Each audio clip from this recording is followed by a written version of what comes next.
During the discovery process, do not make it a checkbox. See, a sales rock star knows exactly where they're always going.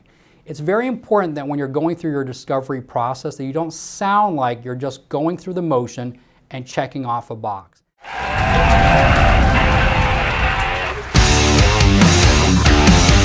If you listen to a sales lounge act, it sounds like they're just pushing buttons to each response that the prospect gives them to a particular question. The prospect can hear it and they can feel like they are just a number to you. Let's talk about an example of a checkbox versus a conversation. So here's a conversation between a lounge act and their prospect. The lounge act says, "What do you currently have for your insurance?" The prospect responds back, "I have an individual plan through Obamacare." The lounge act responds, "What are you paying for that insurance?" You can almost hear the salesperson just checking off the boxes on their fact find, asking the individual about their insurance. Let's now look at that same conversation with a sales rock star. The rock star says, "John, what do you currently have for your insurance?" The prospect responds back, "I have an individual plan through Obamacare." Here's where the rock star now changes. The rock star says, "Let me ask you a question, John.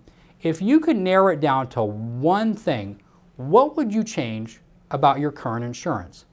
The prospect then responds, "I would want a plan that did not have such a high deductible." The rock star then responds, "Let me ask you a question, John. How's your health?" The prospect responds, "It's okay now, but I had a heart attack a year ago and had to pay quite a bit towards my deductible."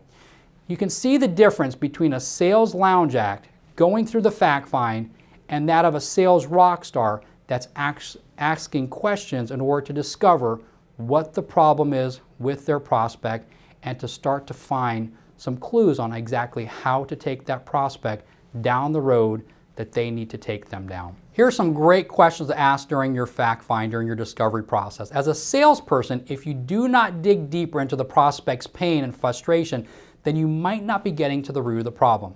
You might just be ending up throwing a bunch of stuff up against the wall when you go into your presentation. Here's two really good questions to ask during your Medicare process. What are your top concerns now that you're facing Medicare? So let me repeat that. What are your top concerns now that you're facing Medicare? It's a great question to open up the conversation. Here's another really good question. What do you want out of your health insurance when it comes to Medicare? So again, let me repeat that. What do you want out of your insurance, your health insurance, when it comes to Medicare? See, a sales lounge act will just jump into a presentation hoping that the prospect will buy from them. A sales rock star will know that based on the series of questions and commitments along the way that the prospect should buy from them.